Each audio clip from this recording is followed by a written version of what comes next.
A very good morning, dear students, parents, ladies and gentlemen. Thank you for joining us this morning for the talk entitled FIS, Your Direct Pathway to Undergraduate Studies, Embracing the Digital Era. Before we start, I would like to share the housekeeping rules. We have muted the microphone for all the attendees. This session will be recorded, so for any questions or feedback, please feel free to use the Q&A panel. Okay? Without further ado, let us invite Dr. James Edward Walsh, the Director of Center for Pre-University Studies. Dr. James? Thank you, Kenna. Can you hear me? Yes, we do. Okay. Good morning, everybody. Thanks for joining us. I hope you're being safe in the flooding at the moment. Don't drive anywhere. So yes, as said, I'm going to give you a briefing on our Foundation in Science program at the International Medical University. It's your direct pathway to your undergraduate studies from IGCSE, EdXL, SPM, etc. And I'll also talk about the online teaching that you're all aware of, both at school and university level, and give you a flavor of what it's like and how successful we've been at doing it. I'm the director of center, but I also teach physics and computing studies on the course. So what's after SPM O-level? Where do you go? Do you want to get a job? Do you want to go to university? Do you want to stay in school and do further studies? So you can do A-levels in school or STPM. You can go to university to do a diploma, or a public university to do matriculasi, or other international matriculation courses like OSMAT. But we're going to talk today about Foundation in Science, particularly the IMU Foundation in Science course, and we'll benchmark it against some of these well-known pre-university courses, particularly A-levels. So I'm going to compare it to A-levels. That doesn't mean it's better or worse. It's just a different type of teaching and a different type of pre-university course. So first of all, you need to choose the right university. So hopefully you're here because you're planning to go to the International Medical University. So you're interested in health sciences, and that's our area. So we don't have, for example, a engineering faculty. Don't come to it yet. Don't come to us to do engineering. So choose the right university with the right reputation. So you need to go to briefings like this, go on the websites, check the courses and the recognition of the courses by professional bodies, the quality and reputation. So for example, what is its added value later on when you graduate, when you go as an alumni for a job interview? Will the person at the interview say, oh, IMU, I know IMU well. So you're carrying the reputation of the university with you into your career. What are the faculty like, the teachers? I'll outline our faculty in the Center for Pre-University Studies. Facilities and location, important, but obviously during this period of online teaching. Also, the online teaching is important. So the virtual facilities in this day and age are key as well. They have to be as good as the face-to-face facilities. Does the university carry out research? Now, while you won't be doing research at this early stage of your career, it's important to see that the university is doing research and is involved in insight, innovation, and all of these important things that feed into a university's reputation. Student activities. Again, these are limited by the MCO, but do we have good activities for students such as debating societies, drama societies, sports, etc.? Universities should have a good work-life balance. Partner universities, where can you go from IMU after or during your studies? And we're unique in that we have this partner track where you can do half of your undergraduate in IMU and half in our partners abroad. More about that later. And the strength of your intended program. Will the foundation program prepare you well for that first day in undergraduate? Will you have the same knowledge base, the same skills, or even better skills, hopefully, than incoming students from other pre-U courses? So why study at IMU? We're one of the top private universities in Malaysia, and we've been in business next year as our 30th anniversary. So we've produced lots of graduates and lots of alumni. The Foundation in Science program is the main feeder into our undergraduate programs. About 30% of all of the people registering on our undergraduate programs come from Foundation in Science now. So it's grown enormously since its inception in 2014. So some key factors, and a lot of this information is in the brochure as well, which we'll share with you. But I'm going to give you the highlights. So one-year program. It has continuous assessment. Many pre-U courses don't. The facilities and location are within the university. So you're a university student, not a school-based or college-based student. So we'll start teaching you like a university student and treating you like one, which we believe has benefits when you finally go on to your undergraduate after the one-year foundation program. Broad range of degrees, partner school, which I mentioned. Now direct entry. Foundation is being used by certain students as equivalent to A-level to apply directly on a case-by-case basis to international universities. We have bursaries and scholarships. I'll outline the ones for foundation later. I've mentioned early integration into undergraduate study. So we're going to teach you like a university student, not like a school student. And for the last 4 or 5 years, we've had 85% progression from foundation into our degree courses. That means that students who joined us with the intention of doing biomedical science or medicine or dentistry or whatever course it is, achieved their goals and progressed into our degree course based on the grades that they got through their hard work and the hard work of our teachers. So the other 15% tend to change course. They figure out they're not into health sciences. They want to choose a different pathway.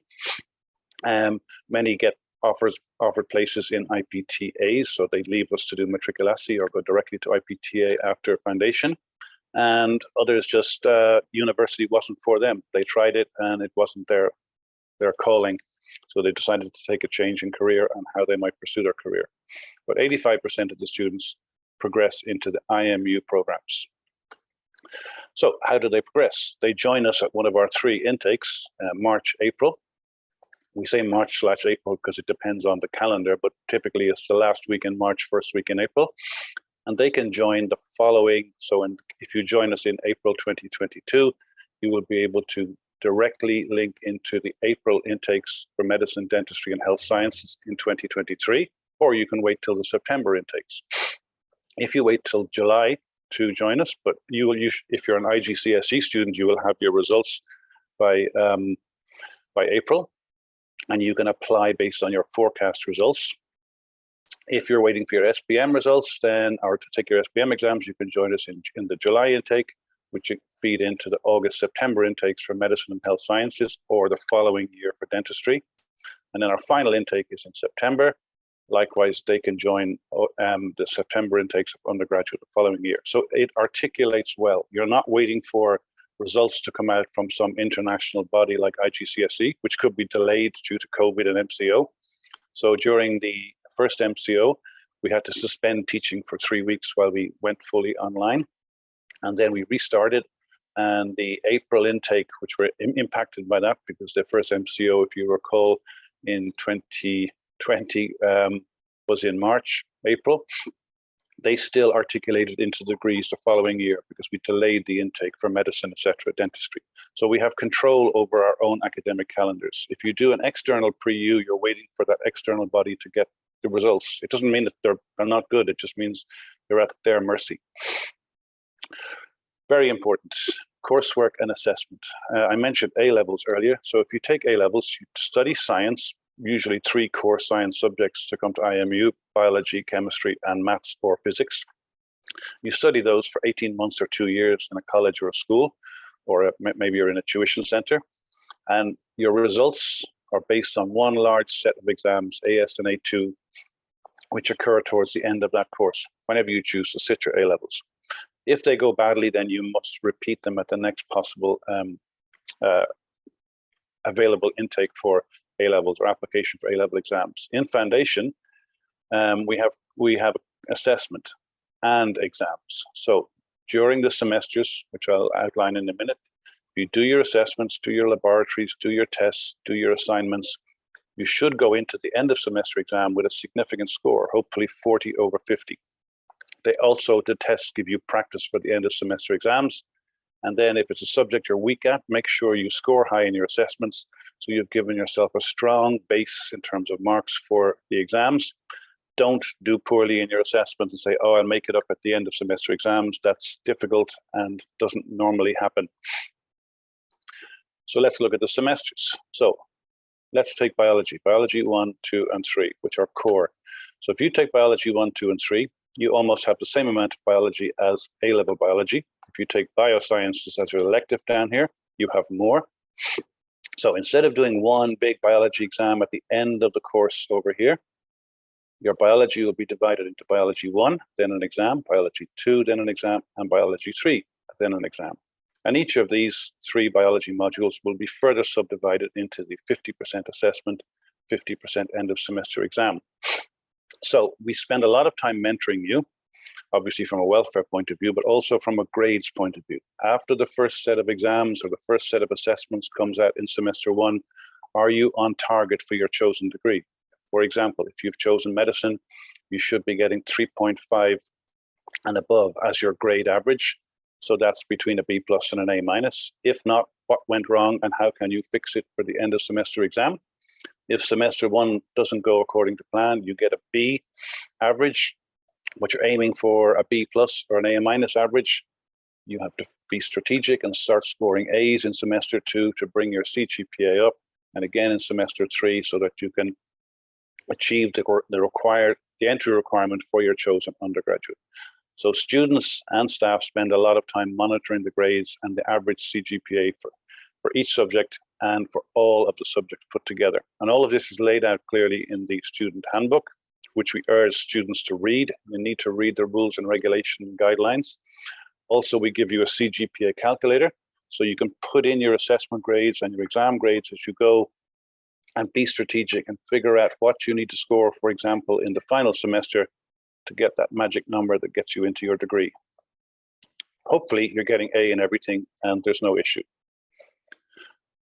Learning facilities. Again, these are learning facilities face-to-face, but you also have virtual access to them. I'll explain more about that in a minute. E-labs, student lounges, multidisciplinary labs, skill centers. So even though you're a foundation student, you still get to go to the CSSE, the Clinical Skills Lab, to see what the medical students will be doing next year to give you a flavor. Problem-based learning. So there's lots of different types of learning where you solve it. We give you a problem rather than get you to give you the answer. We want you to come up with the problem and solve the problem yourself. So self-learning, something you don't do so much of in school. So we'll gradually change your mindset to be a self-learner, because when you go to your degree, for example, pharmacy or medicine or chiropractic, you're going to have to be a clinician and learn about your patients on your own later when you're qualified. And obviously we have lecture halls, which are currently virtual, laboratories, and lots of other facilities, such as our medical museum, for which you get a tour during your time in foundation. So again, you get a flavor of being an undergraduate student. Requirements. So I'll just brush through these. They're in the brochure. But when you've just done your IGCSE, many of you are going to do your SPM or further IGCSEs next year. So set your target for your current exams. So to go to medicine, dentistry, or pharmacy, you need 5 Bs. They must be in biology, chemistry, physics, maths, or additional maths, and one other subject, preferably English, obviously because it's taught through English. And if you're an IGCSE student, you also need to have SPM Bahasa before you can do your housemanship later on. For all the other degrees, you need 5 credits, that include 2 science subjects and maths, or add maths and 2 other subjects. So we can't change these rules. These are laid down, particularly these ones here on the left, are laid down by the medical, dental, and boards, and the councils, and the pharmacy board. So we have to stick to those rules. They're not IMU entry requirements. They come from the various boards, so you have to combine them. If, for example, you didn't take physics and you get into foundation and you're doing fantastic, you can retake the physics while you're in foundation and get a B in it, or take it for the first time if you didn't take it at all, and you can combine the certificates. You can even combine SPM and IGCSE certificates. So there's always a way. Alternately, if you do something like A-level to enter medicine or any of our degree courses, then it doesn't matter what you got in your IGCSE or SPM. The A-level supersedes it. It's only for foundation and matriculasi that you have this prerequisite requirements. So what factors lead to this 85% progression rate? Well, obviously hard work and enthusiasm from you, the student, and being driven to do your degree, having a vocation, but a well-designed curriculum. So it has the same science as A-levels, but much broader. If you go back up to the semester slide, you will see there was English there. I forgot to mention computing studies, psychology, lots of other subjects that give you a broader base than the A-level students. Teaching methodology is aligned to undergraduate. It's semester-based with assessment and exams. I've mentioned thorough exposure to the undergraduate programs. You get briefings in semester 2 from all of the undergraduate programs. So if you're unsure or you decide, oh, maybe I don't want to do medicine, I want to do chiropractic, you will get a briefing on what that's all about. So you can talk to your parents and say, I want to change the direction of my career, please. Extensive pastoral care and support, particularly when applied to your grades and your CGPA, but also for stress. We have an excellent student development unit that supports our students with exam stresses, particularly in this time of online teaching, and a strong faculty. So the foundation teachers are masters at teaching a blend of school-based teaching and learning and gradually changing your mindset into university-based teaching, because you'll be encountering professors and university lectures in undergraduate, and the style of teaching is different. So we will gradually change you over. An incoming student from something like A-level or matriculasi or Australian matric, their first day in undergraduate may be their first day being exposed to university style teaching. That's partly self-learning. Talk to our students. We have a network of buddies, former foundation students who are now in undergraduate, and we can put you in contact with them and they can give you their view. What's the student's view? Of course, I'm the director. I will say the course is excellent, but see what the students say. And this is from one of our previous students, Samuel, who's now in medicine. They're also embedded in our brochure. As I say, we immerse you in the undergraduate learning experience as much as possible. And before MCO, we would have trips for the students to the Seremban Clinical Campus, so they could see what the clinical aspects of medicine are like. Simulation labs, I mentioned, they're in our BJ campus, in our Bukit Jalil campus. So you can see there's not real patients, they're cadavers, but they're pretty high tech. Okay, they breathe and all of that kind of stuff. Medical museum, you again get to get a flavor of what it's all about. Where can you go after? So assuming you've hit the target for your CGPA, the higher the grade you have, the more choice you have. So as your CGPA drops, I hope it doesn't, but if your CGPA is dropping, then obviously you have to apply for courses with a lower entry requirement. Medicine with an interview, and the interview is not academic, it's about why you want to be a doctor. Have you thought about the vocation and the empathy involved? Likewise for dentistry. If you have top grades 3.5 and above, you can apply for medicine and dentistry and hopefully get in. I think all students do who are qualified, providing the course is not filled up. Pharmacy is a B average, 3.0 CGPA. The other courses vary from 2.5 with certain subject requirements, and I think as low as 2 for psychology. And you can also apply for medicine with a CGPA of 3 and above, because that's the medical council's requirement. But it'll get competitive. You're not guaranteed to get in. But if there are seats left at the close of the course, you will be on the waiting list. So students with 3.4, 3.3, etc., frequently get into medicine. Dentistry, not so much, because we have fewer seats and it's very, very competitive. So if you want to do dentistry, make sure you score high on that CGPA. And you also have to get a B average for dentistry in biology, chemistry, and maths. So your mentor will be aware of that. And go to our partner universities. This is in Galway, my country. I'm from Ireland. So you can spend 2.5 years doing medicine in Malaysia and finish off 2.5 years in Galway and become an Irish doctor. You would then have to do professional exams to return to Malaysia to be a doctor. And there's plenty of jobs in Europe at the moment for junior doctors. You can also go direct entry to this partner school to subjects we don't necessarily have in particular, such as general science, environmental science, marine science, etc.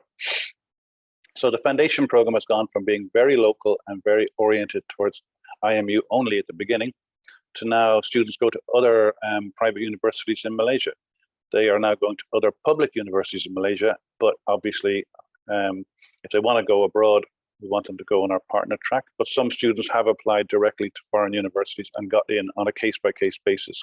But with our partner track, if you get your partner track place and you have the grades, then you're pretty much going to go to that university. I can explain more about the partner track later if you wish. It's quite competitive. Okay, so this is a more complex version of all the entry requirements. Inform yourself about them. I'll share my email address at the end. Read the brochure thoroughly. If you're unsure about the requirements or if you don't meet them, for example, you're lacking one of the science subjects at IGCSE, what do you need to do to fix that so you can proceed on to the degree you want?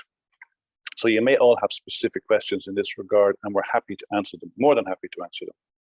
So I won't explain this graphic because it's quite complicated, but it's in the brochure. Financial aid. So hopefully you did excellently in your IGCSE, and if you get 8 A's and above with certain subject requirements in the core sciences, the fees for foundation are about 24,000 plus the registration, etc. So I think it totals about 25. If you don't get any A's in your at all, let's say you've got all B's in your IGCSE, then you pay us the 24,000 in fees plus the extras. So you will pay 8,000 per semester. If you got 8 A pluses or A's in your IGCSE, or if you do, and in your SPM next year, then we will discount the fees by 50%. So you'll pay us just over 12,000 over 3 semesters, 4,000 per semester. If you get a lesser number of A's, 7, 6, 5 as per the chart, then you get a lesser discount. So for example, if you got 5 A's, then you would pay us 22,000 and divided in over the 3 semesters. Then, if you progress into our degrees, so at the end of foundation, you go into any degree you're qualified for with the required CGPA. You don't have to get flat 4, or just once you're in, you get what's called a progression scholarship. So whatever you paid us in fees, if you got no discount here, you paid us 24,000, we will give you back half of the 24,000, 50% of it, prorated in the fees. So you'll only end up paying 12,000 for foundation. If you qualified for the 8 A pluses and A's, and you only paid us half of the fees on entry to foundation, then we will reimburse all of that to you when you go to undergraduate, again, prorated in your undergraduate fees. So foundation effectively becomes free of charge. But just double check all the terms and conditions with admissions first. Because some people get misled by this, or I will inform you and loop in admissions if you email me. Why do we provide foundation free of charge? Because it's a pathway. We want you to join our degrees from your IGCSE or SPM or equivalent. So it's a means to an end. It's not an end in itself. We can explain more about that later, or the admissions people can explain. So pandemic teaching, online teaching. The lecturers in foundation are very tech savvy, all quite young. I'm way the oldest of them, but because my degree is in physics and computer science, I'm reasonably tech savvy for someone my age. So basically we had async lectures, which are pre-recorded lectures, which the students listen to. Now they prefer what are called sync lectures, which are live online on a group like this. We're on Zoom, but we use Teams. The students listen in, and the lectures and tutorials are all now in sync format. One of the advantages of sync format is that the lectures are recorded. So if you missed out, or if your Wi-Fi goes down, or you fell asleep during the lecture, you can replay the recording. Students prior to MCO with face-to-face traditional lecture theater-based teaching didn't have this luxury. If you missed a lecture or you weren't paying attention, that's it, it's finished already.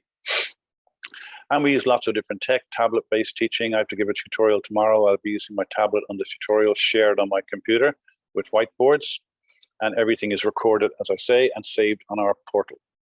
So while obviously everybody wants face-to-face teaching, and I prefer it, the standard of our online teaching is pretty good. I'll give you some examples. Oh, this is me with my online teaching on my computer. Here's the PowerPoint lecture slides. Here's a tablet with tutorial where I'm drawing. And here I have what's called Padlet, or the Teams questions and answers, so I can see the students asking questions as I teach and as I interact and highlight with them. So this is teaching at my desk. We normally teach in teaching rooms. This was just for the purpose of the picture. But you can see we're pretty tech savvy. And the key question when you come to online teaching is it as good as face-to-face? These are the laboratories. How do you do a laboratory? Sorry, this is a lecture. I beg your pardon. This is a recording. This is what it looks like. You click on it and you'll be able to play the lecture you just attended again, or if you missed it due to MC or Wi-Fi was down, all is not lost. Practicals, so skills-based activities. particularly in medicine, where you're doing patients and clinical skills on cadavers and dummies. They're hard to simulate, but there's big progress going on in the world of AI, where a doctor is in a real ward with real patients, and the medical students are following the doctor around using AI headsets. In the case of foundation practicals, they were converted fully online. They're recorded, so the lecturer actually goes through the practical, performs the practical, gives data out in the recorded, and you write down the data as if you were at the practical yourself and write up the practical report. Now, we're in what's called dual mode, where students are back on campus for practicals, socially distanced. Some of those who can't make it because they're not vaccinated, or they're waiting for their visas if they're from abroad, or some of them are maybe in East Malaysia, they can join virtually. So it's hybrid or dual mode. And hopefully, if COVID doesn't take off again with Omicron, then we're going to expand our face-to-face in 2022 to our tutorials and lectures. But now, while there is still infection in the community, to reduce the risk of infection, not have 200 students in a lecture theatre, we're just confining ourselves to laboratories where you have about 30 students in a laboratory and everybody's socially distanced. So here's an example of the laboratory. You can see the camera here recording the technicians and the lecturer. I think this is Sarah, so I can't see with the mask. So the online students see this being done, and obviously the face-to-face students are in a more traditional mode. And then they're recorded as well. So again, if you miss out, your Wi-Fi goes down, you can watch the recording. And some, when we were fully online, were all recordings. Obviously, nobody was in the lab doing the experiment. They were pre-recorded to a very high standard that's vetted by our e-learning department. So the videos are recorded to a professional level. Presentations, exams, fully online and proctored.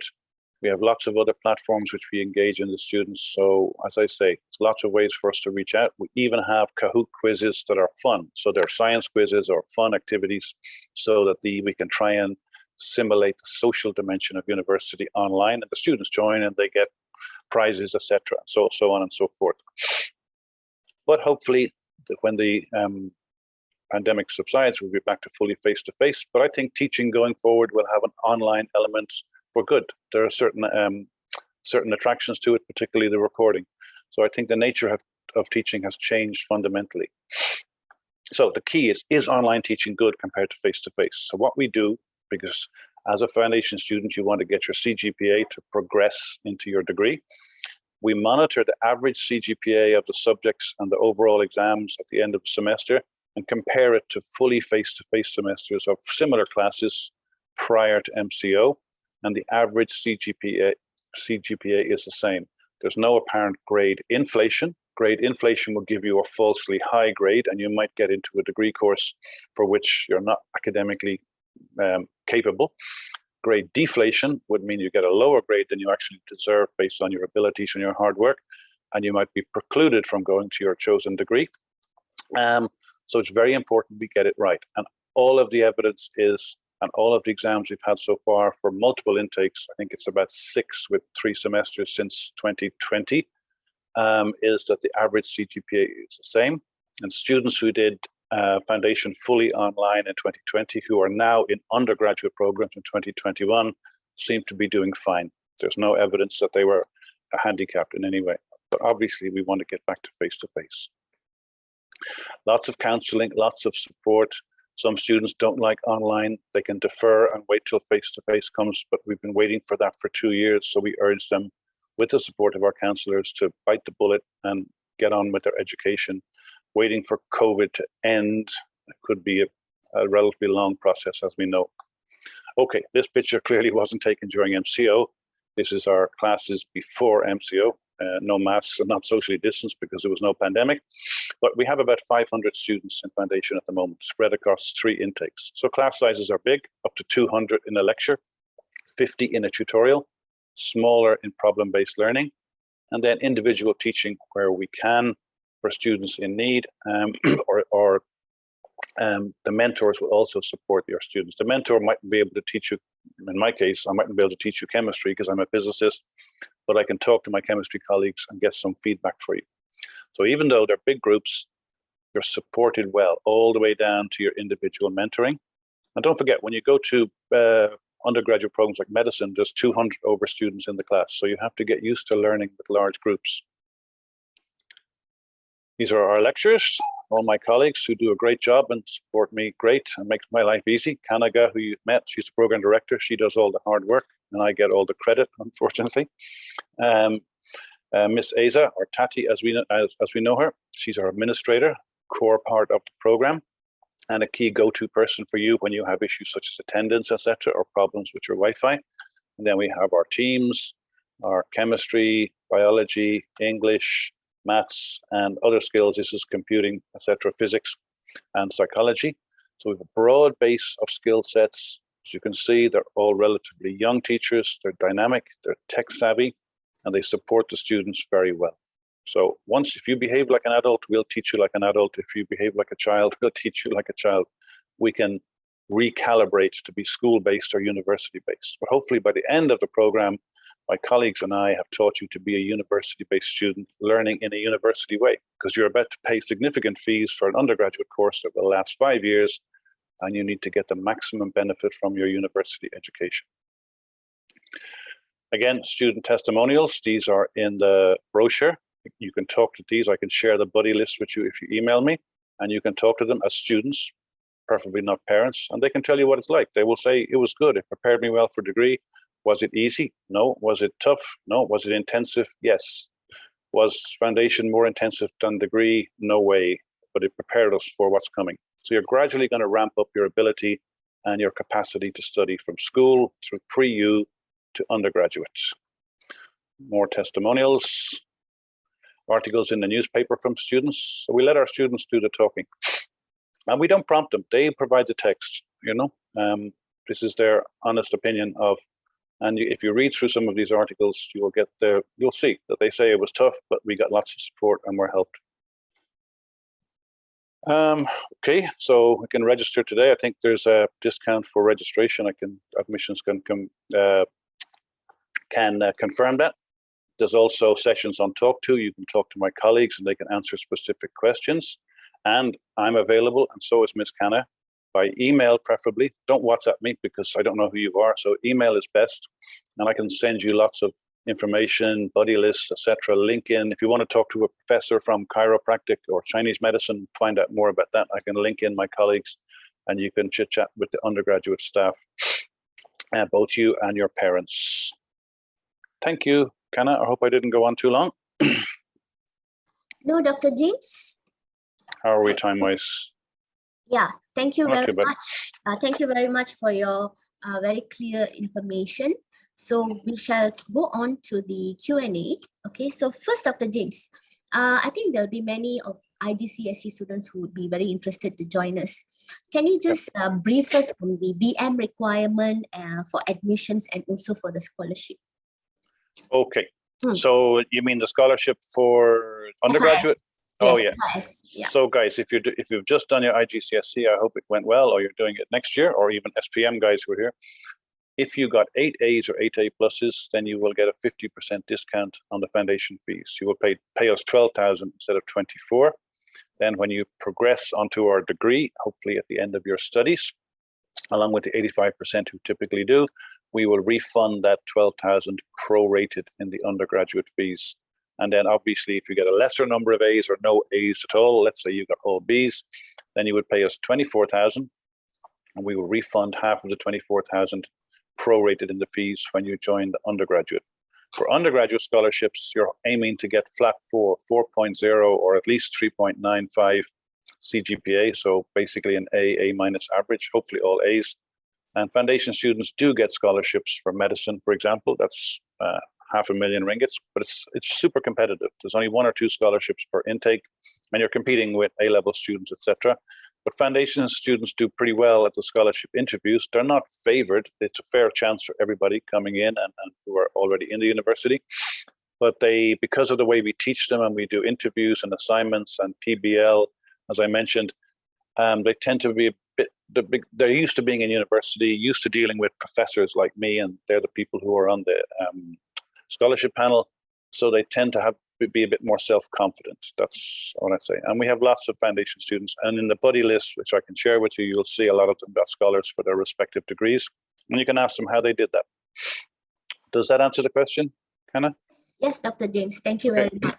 Okay, so since we do not have much questions yet, can you please share with us, Dr. James, how has our FIS students been doing in our undergraduate studies? Okay, based Sure. on Okay, good question. from the lecturers and so on. Yep. So when I first joined in 2017, one of the things we wanted to find out was, because the foundation course was relatively new, how were they doing compared to A-level? Were they the same or better? All we want you to be is be able to cope up with the other pre-U courses coming in.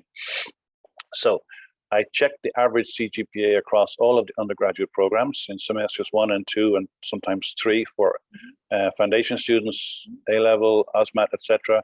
And I compared the average CGPA, and statistically they were no different. They were performing just as well. And sometimes people say, oh, I believe you can't do dentistry if you do foundation. They only accept A-level students. This used to be true a number of years ago, but it's no longer true. Last year, the dental intake, which is about 75, I believe, over 20 of them were foundation students. So a third of the dental program are foundation students. So there's no disadvantage in taking foundation in terms of will an A-level student be favored? And in fact, if there was one seat left on a course and you were competing for it against A-level student, you would obviously be favored, and that's in the final decision by the dean and the head of admissions. But one thing that does favor you is, let's say, for example, you join us in April 2022 and you want to join dentistry in April 2023, and you're worried that by the time I finish my semester 3, it will be March and maybe dentistry will be full and I'll have missed the boat. So we have an agreement with the admissions department and the deans of dentistry and the other faculties that after semester 2, so that's just passed recently, if your CGPA is sufficient, meets the requirement for, let's say, dentistry, which I'm talking about specifically, you can apply for dentistry, do your interview during semester 3, secure your place pending your semester 3 results. So you have a distinct advantage over the external pre-U students who cannot apply and secure their place until they have their final certificate. You can apply pending your final certificate. So you can get ahead of the crowd. And that's one of the key advantages. Students ask me, do we favor foundation students? No, but the very fact that they're in the university, they are technically favored because they can apply early. Okay. Thank you, Dr. James. I think there are some inquiries about virtual open day in IMU. So what do you think about it? Will we have that in future? Oh, you mean going forward after MC? Yeah. Well, Yeah. no, because there's a distinct social aspect to open day. You get to meet the parents, get to talk to the student, put them at their ease. You're about to make an investment, both emotionally and financially, in a totally new institution. You've been in school for many years. So you want to know that the ambience of the place, the feeling for the place is empathic. The staff are going to look after you, give you good value for your fees. And while we do our best to get that across, obviously during virtual open day and during face-to-face, you have tours, you can go and see the medical museum. We have foundation students working for us as they ushers, etc., and tour guides. So you can talk to them. Hey, you're doing foundation. What's it like? What do you want to do for your degree? Or sometimes we have seniors there as well. And you can also get to meet the professors from the faculties as well. So there is. Yeah, I actually enjoy open day. In fact, I probably chit chat too much with the parents, but it is very enjoyable. Yes. So We are all missing that as well. Okay, yes. I think probably this person has missed your earlier about SPM-BM. So the problem is here, the student is studying overseas with the Cambridge O-Levels Bahasa Malaysia. Okay. Yeah. So he's asking whether he still needs to take SPM-BM exam. Okay. Just if I may go back quickly to the earlier point, while we can't bring you all in for open day, 100 or 200 people in the atrium, you may, through the admissions department, arrange to come in as a family, and I can meet you, or Miss Canna can meet you, and pre-arrange. Please don't just show up because we might be busy or we could be teaching from home that day. So we can pre-arrange, and we'll gladly give you your own mini open day to the best of our ability. So going on to SPM Bahasa. Okay, this is a bit of a tricky one. The Medical Council, Dental Council, and Pharmacy Board only accept SPM Bahasa. So even if you're a genius and you've got an A+ in IGCSE Bahasa, and it's what you speak at home all the time, you still must have SPM Bahasa. So how you resolve this issue is, most students, this is how they resolve it. While they're in foundation, they will register for the SPM exams usually March, I think. Is that correct, Hannah? It's usually in March. Oh, no, they've changed the dates, but it used to be in the old days in March. And then you would take the exams in November, not the repeat exams in July. You have to take the first set of exams. Unfortunately, you have to register for 5 SPM exams, a minimum of 5. 2 of which should be Bahasa, obviously, and history is the other one, because I think that's a requirement for pharmacy. And you take those 2 exams, and the other 3 if you wish, but you don't need to take them, and you hopefully get a credit. Now, if you don't do that, then you cannot do your housemanship. So you can get into the medical faculty, but sometimes the dean says, look, don't come in pending your SPM. You need to, because some students let it drag and then they have a problem because they haven't got around to doing it before their housemanship, and they miss the boat on housemanship, which can be difficult to get. So get it done, get registered for it, and get the exam out of the way, but you do have time. The other thing is, if you do partner track, you have to have IELTS, not MUET, which is the Malaysian University English test. And you don't have to have SPM Bahasa because you're going to do your housemanship in a foreign university. You're going to graduate from Ireland or England or Australia, New Zealand, and you'll become a foreign doctor. However, if you wish to come back to Malaysia and practice in Malaysia, you will still have to do SPM Bahasa when you come back. Even if you won the Nobel Prize for Medicine while you were in Ireland, you still got to do that SPM Bahasa. So it's a government requirement. It's not IMU, I'm afraid, but we will help you. So for example, let's say the SPM Bahasa exam that you've registered for, if it's going to take place next November, TBC, clashes with an event in foundation. Let's say a test. Then you just email Ms. Kanaga with the exam and say, please can I be excused from this test because my SPM Bahasa is that day. We'll try and move the test because we know when the exam is, and you'll be granted leave to do the exam and you won't lose any marks. So we do that. Also for your MUET and your IELTS, obviously we allow you to go, and even your driving test. So we're pretty flexible about that. But there is a requirement of attendance in foundation of 80%. So that's the SPM Bahasa situation. It's not always seem logical, but that's the rules that we get from the government and we have to comply. I hope that answers your question. Yes, thank you, Dr. James. All right, Dr. I think in your slides you have mentioned about medicine students and dentistry students who need to go for the interview, right? Okay. Yep. So what about students who are below 18 years old? What should they do and how does it apply? Below 18? Yeah. Okay, so if you read the Medical Council's requirement for medicine, I said a medical student should be 18 years old when joining the course. Okay, it should. It doesn't mean not. So that means that you have to apply. If you're say 16 when you join us for foundation, and you're 17 when you finish foundation and you want to go directly into medicine, you can still apply for medicine. You can still do your interview. You have to do what's called a maturity or aptitude test to make sure that you know what you're getting yourself into. And so far, all students who've applied, to the best of my knowledge, all students who are under 18 who have applied for medicine have got in. If you were very young, let's say, for example, we did have a student who was, I think, as young as 12 or 13 who did their IGCSE. Yeah. Now, that student will be asked to wait a few years because you can't be going into medicine and dealing with cadavers and corpses and sick people when you're as young as 14. You don't have, typically, I'm not saying you personally, but most young people don't have the emotional and empathic skill sets at that stage. It hasn't developed. By the time you're 17, and hopefully after a year in foundation, being with 18, 19-year-olds, you will have matured. So, I mean, my son is 12. I wouldn't like him to join a medical program when he was 14, for sure. I'd tell him to wait. So I think the youngest student who's ever got in had just turned 17 at the time, okay? Mm-hmm. So it's a good question because IGCSE students are doing the exams younger all the time, but there's plenty of time. I always say to students, even if you have to wait for a later intake for a birthday to occur, do you want to be a good doctor or a quick doctor? Okay, there's only one answer to that question. Yeah. I agree, Dr. James. All right, Dr. James. Because due to the pandemic, I think the SPM examination was delayed, and the first intake is in April. Okay, so there are some inquiries about, can students apply with their trial results?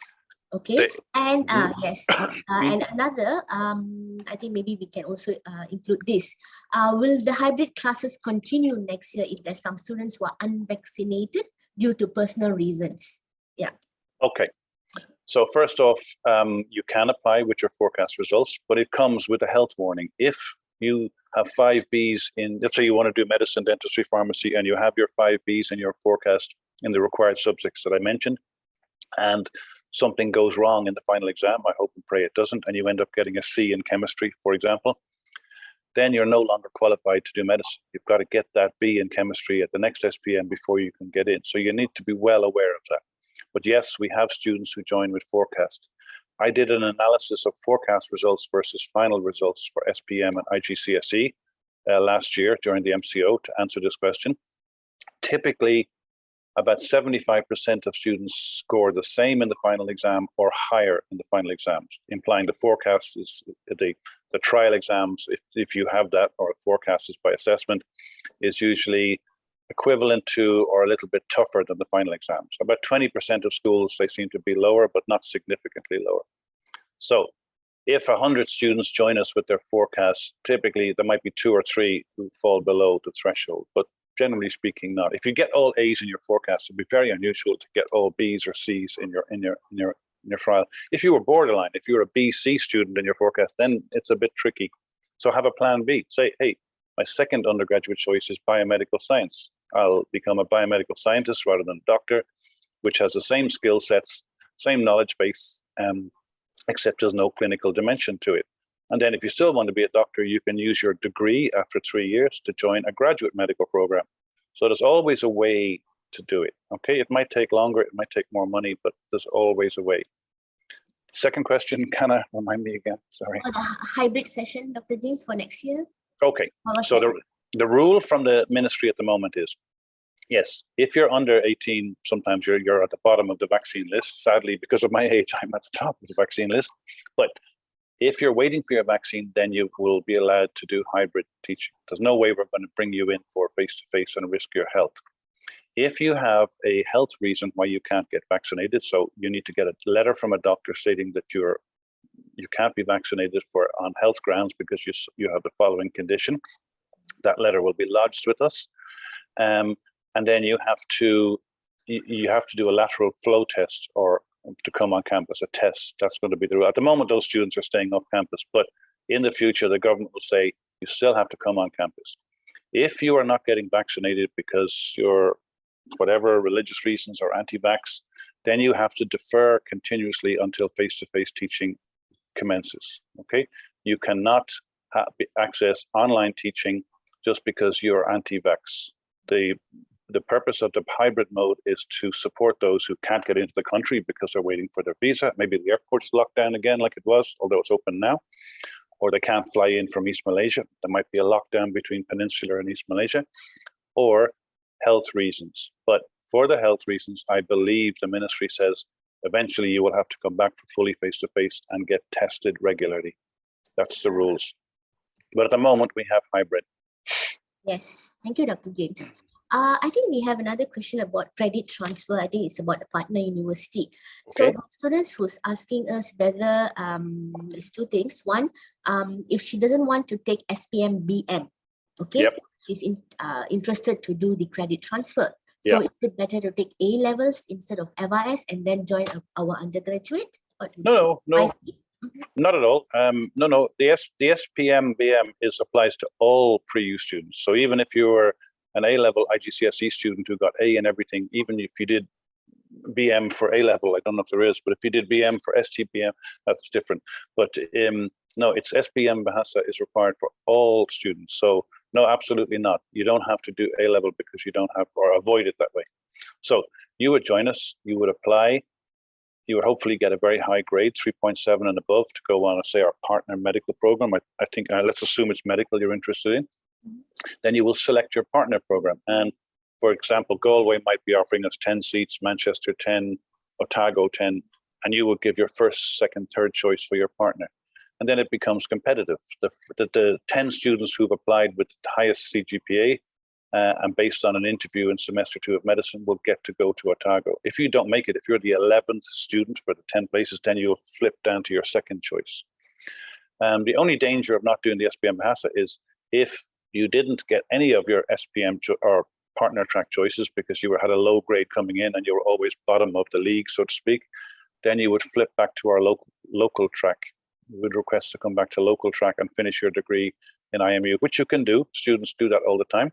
And then, of course, you're back in the realm of having to do the SPM Bahasa. But if you're going abroad, no, you don't need to do it. That's for sure. You can generally flip from partner track back to local track. Let's say, for example, the currency changes in 3 years' time and it becomes too expensive, or you've decided you want to be a Malaysian doctor rather than an Australian doctor. Providing the seats in the local track left, which there usually is, you can flip back.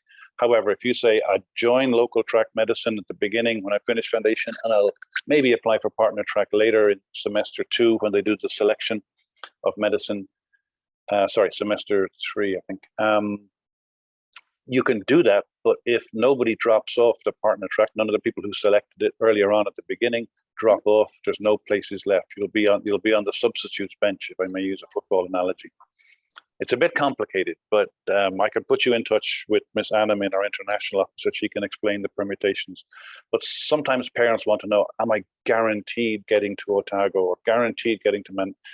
If you get a CGPA as high as possible, let's say 4, you have vastly increased the probability that you will reach your chosen articulation program, your chosen partner program. But we're talking about something that's going to occur in 3.5 years' time, 1 year of foundation and 2.5 years in medicine. So a lot can happen in that time, currency-wise, COVID-wise, personally, etc. So we never give guarantees, but we just say get the highest grade possible and maximize your chances of reaching the partner track you want. And some of our buddies are on partner track and they can tell you they've been through the system, okay? So there's no way I'm going to give you a guarantee for something that's going to happen in 3.5 years' time, but I will give you my best assurance that if you max out your grades, do fantastic in your interview, you're probably going to get there. Yes, thank you, Dr. James. Dr. James, perhaps you can share us the slide where students can contact the admissions for the talk. Yeah.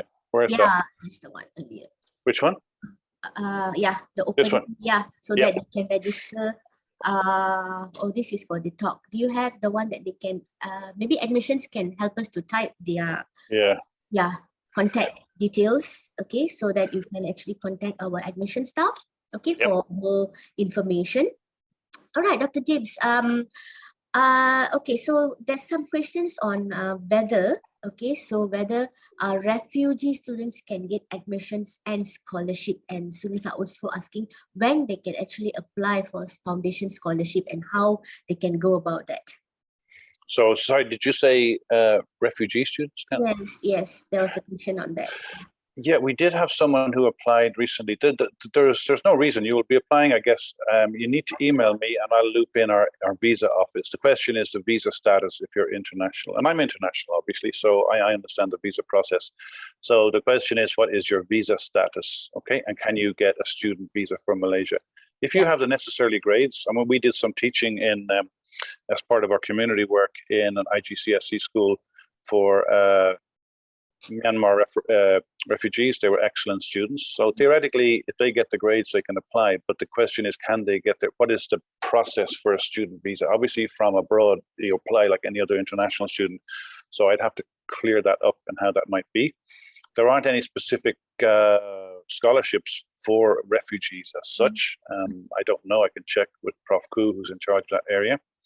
But in terms of applying for the scholarship for foundation, then basically once you get your final certificate for IGCSE, and if it has the 8 A's on it, you just put that into, obviously until you get the certificate, you'll be given an offer letter based on paying the full fees, because we don't know how many A's you've got yet, apart from your forecast.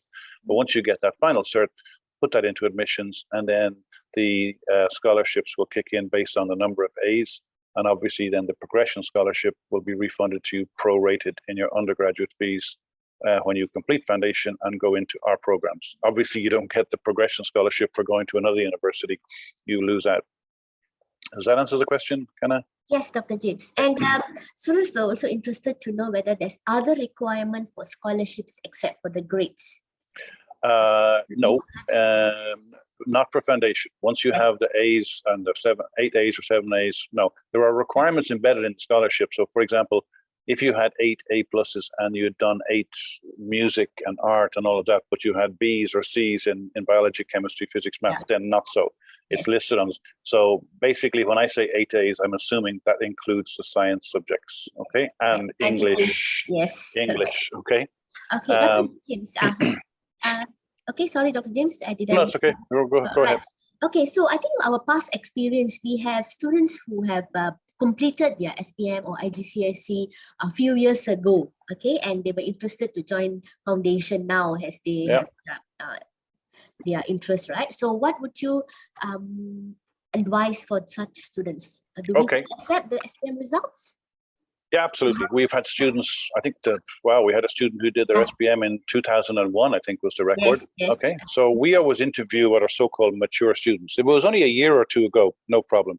However, one problem with that is the scholarship for the 8 A pluses applies to students who did their SPM or IGCSE the previous academic year. If you did your SPM or IGCSE 2 or 3 years ago, the scholarship doesn't apply, I think. Check that with admissions. But they may have changed the ruling, but just check that. That's because there's only a certain number of scholarships and we want them to be there for the students who have most recently done their exams. So that's number one. Yes. Secondly, if it was, let's say, 5 years since you did your IGCSE or SPM, then we will talk to you, interview you and say, hey, you're going to sit in a chemistry or a maths class when you join us in a few months' time. You need to make sure that you're fully genned up, you know your IGCSE, your SPM, maths and chemistry, because you're going to be sitting in a class with a bunch of people who've just done their exams and it's fresh in their mind. So before you join us, open up your IGCSE or SPM, particularly chemistry and maths, because they're a language in themselves with all of the equations and so on and so forth. So you need to say, yep, I remember my maths, I'm good to go. If you open up your IGCSE maths book and say, I have no idea, I can't remember any of this, then you've got to go and get some tuition or start reading that book yourself or get your little brother who's doing IGCSE now to give you some tutorials and reminders. So we just want to make sure that you are well prepared on day one. Usually mature students, they do tend to struggle a little bit in maths and chemistry. I have one who's my mentee at the moment, but I believe he'll get through. But it's because it's biology is descriptive, English is descriptive. It's not necessarily easier, but you don't have to recall a whole language and a way of speaking. Likewise for physics, although my physics is applied biophysics, it's pretty easy. So you need to just make sure you're not rusty coming in, because you're going to be sitting beside guys who have 8 A pluses in their IGCSE in a virtual or a real classroom day one. But there'll also be students with 5 credits. So, you won't be intimidated. You just need to be prepared. True. All right. Thank you, Dr. James. Can you also tell us about the leadership programs which is available in FIS and also undergraduate programs? How has our FIS students actually been involved in SRC, and such leadership skills? Oh, okay, yeah, fine. Well, first of all, you asked me about the scholarships for medicine, dentistry, and all the degree programs. So for a scholarship interview, you need to have high grades. You need to be a high achiever.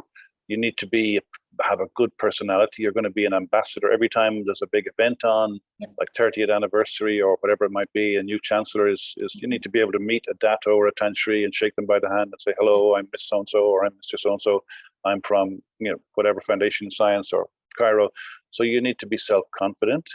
You need to be an ambassador. You need to be an example to your fellow students. So if you see students doing something silly or whatever in the corridor, I'm not going to police them, but you say, hey guys, come on, this is IMU. We're supposed to be all professional. You dress professionally. Students say, hey, can I wear jeans into IMU? No, is the answer, because you should dress. If you're going to see a healthcare professional in a clinic, be it a dentist or a pharmacist or a chiropractor or even a scientist in a laboratory, and you're going to pay them money, and they show up in a pair of jeans and a torn t-shirt, you're going to say, why am I paying this for? I expect them to be in a shirt and tie. Okay, I'm giving this talk in a shirt. It's a Sunday. I don't normally wear a shirt and tie on Sunday. So point is, dress professionally. Get used to dressing professionally. There's also a cultural dimension. Malaysia is multicultural and international. So we have people from all cultures. Yep. So dress modestly and dress in a professional manner so that you don't put any peer pressure on your fellow students in any regard. And then for the SRC, the Student Representative Council, there's no SRC member for foundation because it's for undergraduates, but we do have representation via some of the undergraduates. Yes, the foundation students are, lots of them join the SRC. They become lead students. Again, that's because we teach them in foundation to be self-confident, to talk to my mentees. I tell them to talk to me in a partnership of equals. Obviously, you know, I'm the boss, but in terms of teaching, they're my boss.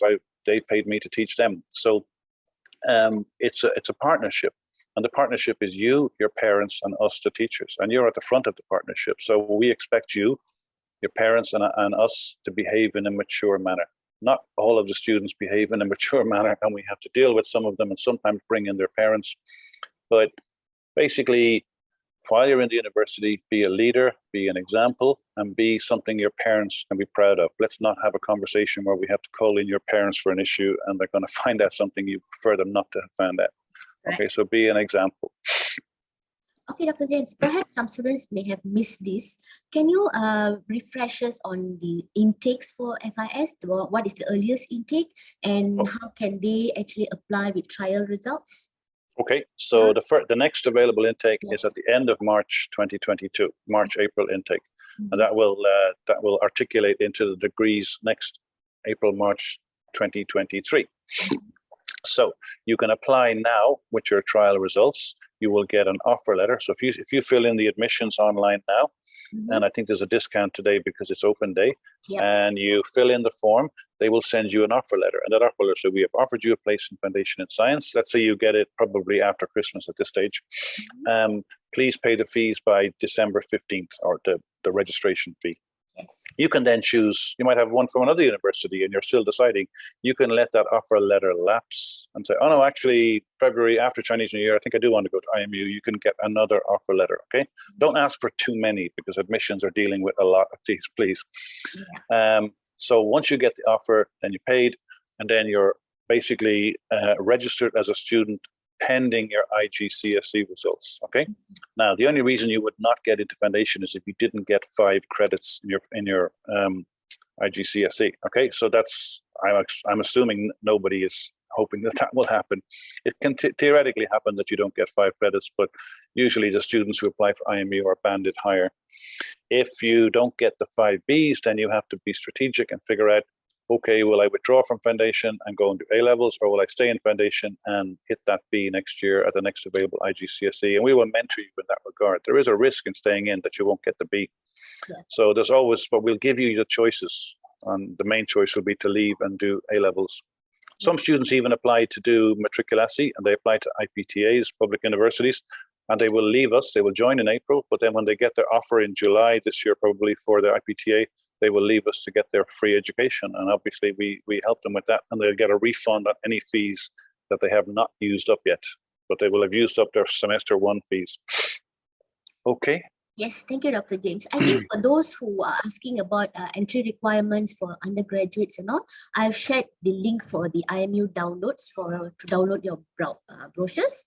And I think our admissions have also sent you a link here for the virtual information day, virtual FIS day today, which is happening now. So you can click on the link and talk to our counselors who are available there. Okay, I think there's another question. Wow, that's a very long question. Okay, my family and I are Malaysians based in Singapore. So in 22, okay, I think maybe this one we can answer. Maybe you can perhaps those who, Joanna, Miss Joanne, maybe you can talk to our counselors who's online now. Okay, before we go on, Dr. James, can can you tell us about how recognized IMU degrees are? Whether, some are interested to know whether it's recognized worldwide, like Singapore and other countries. Can you please explain on that? Yep. So if you're, let's say you did biomedical science with us, can you go abroad and do a master's or a PhD in America or Ireland, etc.? The answer is yes. It depends. Some countries have a requirement that you have to do a 4-year degree course, as opposed to 3 years as they typically are in Malaysia. However, one of our articulation is to Strathclyde for biomedical science, as an example, and they accept foundation as one of the 4 years. So you do 1 year foundation, 1 year in IMU, and then 2 more years in Strathclyde, and you graduate with a Bachelor in Science from Strathclyde. Similar arrangement for pharmaceutical chemistry in Dundee. So then once you've got your bachelor, you can do, like me, go and do a PhD, you can do a master's, you can join a medical program as a graduate, 4-year medical program. So yes, it is recognized, but recognition is not always based on the merit of the university. Sometimes there's national reasons why you can't go, etc. So you need to check out first, if I do this in IMU foundation, can I ask you to join your university? If I do foundation and pharmacy in IMU, can I be a pharmacist in Australia? The answer is yes, you can do an M.Pharm and then convert. So it's on a case-by-case basis. So you need to do your homework, find out what country you're going to. But in general, yes. Also in terms of recognition, people might say, oh, why would I pay 500,000 to do medicine in IMU when I can go to another private university and pay 350,000. Okay, IMU, as I mentioned, is in its 30th year next year. Yes. So we have been graduating alumni for 30 years. So I meet people in social situations and they say, oh, you're from IMU. Oh, my doctor is from IMU, or my sister did medicine on IMU, or my aunt is blah, blah, blah. So it doesn't mean we're better than those newer universities or less recognized ones. They, I'm sure, produce wonderful doctors. But the patient you meet or the professional you meet who's interviewing you will be more aware of you. So there's enormous added value, in my opinion, to your degree in terms of employability later on. So what makes you a good doctor is not going to IMU. It's your vocation and your hard work. But having the IMU brand, okay, attached to you gives you extra impetus when you go for, in my opinion, for your interview or your job interview, or when your patients meet you and they say, oh, you're from IMU. Oh, my aunt went to IMU, or my brother was treated by a doctor from IMU. They were great. Okay, so it's subjective, but it's real. Thank you, Dr. James. All right. I think we can take one last question here. So there's a question on IGCSE results in August 2021, and I'd like to join the FIS program in September. So will the scholarship for FIS program still be applicable? So I think, maybe you can address this, because maybe students may want to know. They did IGCSE August this year, and will they? Okay. Normally I would say no, but because everything is blurred, because the SPM has been put back, and when is the last, etc., you know. But as far as I know, can you email me with that question, and I'll ask admissions. But to the best of my knowledge, the scholarship applies to the current IGCSE that people have done recently and will get their results in early 2022. SPM next year, which will be in March and results in May. And then the international school IGCSE, which results like you did last year will be at. So those three are definitely qualified for the scholarship. Whether you are, I'll need to check with the admissions on that, okay? Good question. But yeah, the lines have been blurred somewhat. Yeah. But as far as I know, their terms and conditions, I don't set these terms and conditions. Obviously, I would welcome you, but obviously the university has regulations. The reason for this is not to push you out because you did your IGCSE in 2021.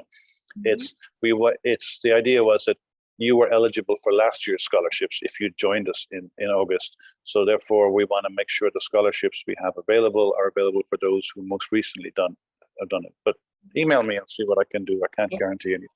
Okay.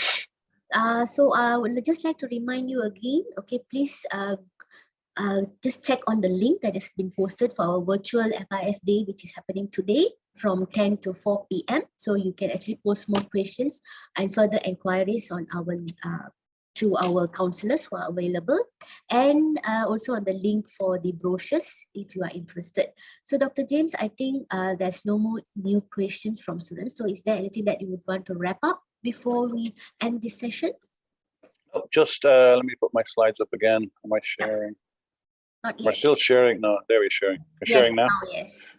Okay, guys. So look, you're about to make a big investment and go forward to your degree, hopefully. So ask us any questions. Get it in writing from professionals like me and Miss Kanaga and my good colleagues in the admissions and marketing. Don't let anyone say to you, "Oh yeah, no problem, you can join and we'll fix that SPM Bahasa later." And it's not a problem. It's not a can last situation, if I may use a Malaysian euphemism. You're about to make a significant personal, emotional, and financial family investment. So get everything in writing, get everything guaranteed. We will tell you how it is. And if the rules change, we'll let you know, but usually they don't. So please contact us. And by email, it's best because it's recorded. And if I don't reply to your email immediately, it means I'm busy. But if I don't reply, it means you've emailed the wrong person. I always reply to my emails. Yes. So thank you for your time. And as I say, be safe in the flooding. We've more rain coming for 2 more days, I believe. So everyone, please stay safe and stay safe from COVID. Keep the precautions going, mask up and everything. That's the great thing about living in Malaysia and in Southeast Asia. We're all very compliant with our COVID regulations. So thank you for your morning and thank you for listening to me. Thank you. Thank you, everyone. Thank you, Dr. James.